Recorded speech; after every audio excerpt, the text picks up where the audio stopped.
যদি বলি যে নির্বাচনটাও হয়ে গেল, কেমন নির্বাচন হলো, ঠিক আছে, ভোটের যে রেশিও আপনি দেখছেন সেটাকে কিভাবে ব্যাখ্যা করবেন? সাথে যে আমি যেটা বলছিলাম যে বাংলাদেশের রাজনীতিতে অনেক বছর পরে বিরোধী দল এবং সরকারি দলের মধ্যে একটা ভালো সম্পর্ক দেখতে পাচ্ছি, এই দুইটা জিনিসকে কিভাবে ব্যাখ্যা করবেন? ধন্যবাদ আপনাকে। আমি পিছনেরটা দিয়ে শুরু করি। দেখা করেছে, এটা টেলিভিশনে দেখানো হয়েছে এবং এটা অবশ্যই ভালো সৌজন্যতা, এতে কোনো সন্দেহ নেই। কিন্তু যে লাউ সেই কদু, এর দেখা করার পরে কিন্তু বক্তব্যে বলেছে যে তারা এমক সিটে 33টা সিটে তাদের হয়েছে, কারচুপি হয়েছে। তারা ইলেকশন কমিশনে অভিযোগ দিয়েছে, প্রয়োজনে কোর্টে যাবে, আন্দোলন। সেটা আইনগত দিক, হ্যাঁ, সেটা মাঠেও থাকবে। সেটা দাঁড়িয়ে থাকা কি খুব বেশি পজিটিভ নয়? না, পজিটিভ মানে দেখা করছে ওইটুকুই পজিটিভ, কিন্তু স্ট্যান্ড থেকে তো সরে নাই। আমার বক্তব্য হলো স্ট্যান্ড থেকে সরে নাই।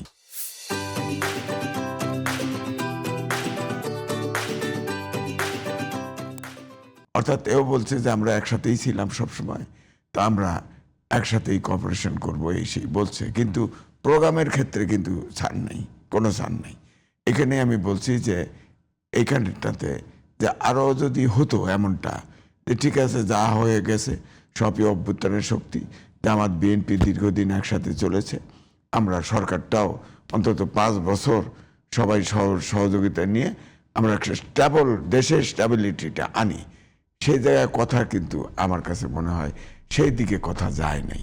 হ্যাঁ, দ্বিতীয় প্রশ্ন হচ্ছে যে বললেন যে এখন রাজনীতি কি বললেন, একটা প্রশ্ন যে এইবারের নির্বাচনটাকে কিভাবে ব্যাখ্যা করবেন? নির্বাচনটাকে ভোটের যে রেশিও দেখা যাচ্ছে, তো আমরা তো মোটামুটি ভোটের দিন বা ভোটের পরের দিন ভোটের রেশিওটা আমরা পাই নাই, এখন সেই রেশিওটা পাচ্ছি, এই রেশিওটাকে কিভাবে ব্যাখ্যা করবেন? ভোটের আমি আপনাকে যেটা বলছি যে বাংলাদেশের ভোটের যে আগে এটা ছিল, অনুপাতটা ছিল, সেই অনুপাত কি চেঞ্জ হয়েছে কিনা?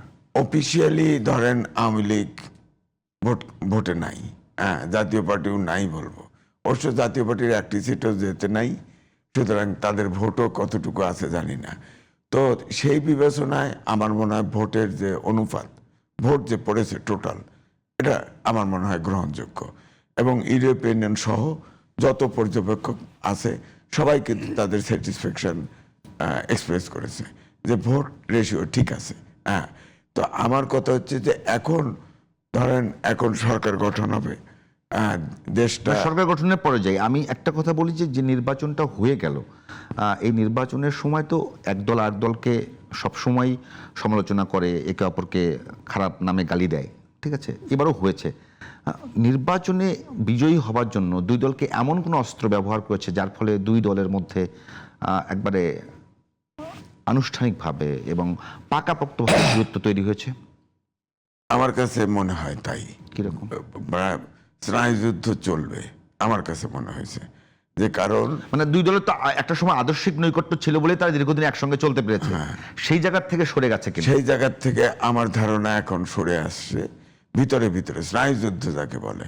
অর্থাৎ তারা এখন জামাতের ভিতরে ক্ষমতায় যাওয়ার প্রত্যাশা জন্ম নিয়েছে এই নির্বাচনের ভিতর দিয়ে। জামাত আগের অতীতের যদি ফলাফলের সাথে তুলনা করি, এবারের ফলাফল কিন্তু অনেক ভালো করে, অনেক বেশি, অনেক ভালো করেছে, অনেক ভালো করেছে। তো সেই বিবেচনায় তারা তো এবারের নির্বাচনটা কিন্তু তারা সব ইসলামিক দলগুলোর ভোট এক বাক্সে ফেলবে এই কথা বলে তারা কিন্তু বেশ সাংঘাতিকভাবে যত অপরচুনিটি ছিল ইলেকশন করতে, ভোটকে কনভিন্স করার, সবটাই করেছে, সবটাই করেছে। কিন্তু ফাইনালি যেটা হচ্ছে যে অ্যাগ্রেসিভ ক্যাম্পিংটা ছিল জামাতের, এই কারণে শেষ পর্যন্ত একটা জনশ্রী কিন্তু শুরু হয়ে গেছিল যে জামাত ক্ষমতায় যাবে না বিএনপি ক্ষমতায় যাবে, এরকম একটা হাড্ডাহাড্ডির কথাও এসছে। হাড্ডাহাড্ডি, একটা জরিপেও হাড্ডাহাড্ডি আসছে, অনেক জরিপে বিএনপি গিয়েছিল। জরিপ কিন্তু আমি কোনো সময় জরিপকে আমি পুরোপুরি বিশ্বাস করি না। 96-এর জরিপে পৃথিবীর একটি জরিপ বলে নাই যে বিএনপি জিতবে।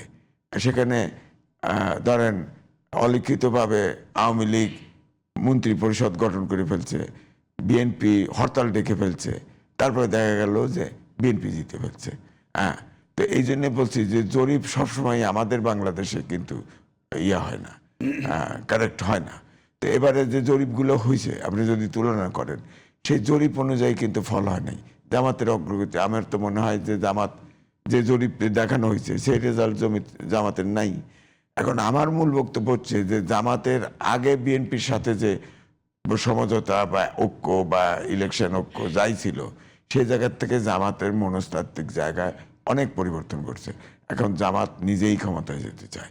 সুতরাং এই 5 বছর যদি এই সরকার থাকে বা 5 বছর টেনের জামাত কিন্তু তাদের কাজের কৌশল এবং তাদের প্রসেস আমি মনে হয় আজিজ ভাই আপনার কাছে যে প্রশ্নটা করছিলাম যে নির্বাচনের মাঠে আপনি আমিও যদি নির্বাচন করি, একে অপরকে তো আমরা চেষ্টা করব হারানোর জন্য, সেটার চাইতে একদম সরাসরি আদর্শিক শত্রুতে পরিণত হলো কিনা বিএনপি জামাত?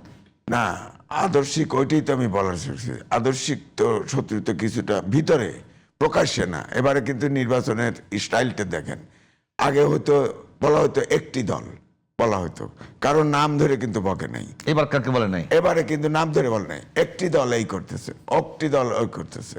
হ্যাঁ, ইনডাইরেক্টলি কথা সবই বলতেছে, কিন্তু ইনডাইরেক্ট। না, সেটা একটা পজিটিভ দিক। হ্যাঁ, না পজিটিভ না, সব বলে ফেলছে তো, সব বলে ফেলছে, সব করে ফেলছে। কারণ জামাতের যে মাস মিডিয়ার ব্যবহার, এটা তো সাংঘাতিক রকমের ছিল, সাংঘাতিক ব্যাপার ছিল।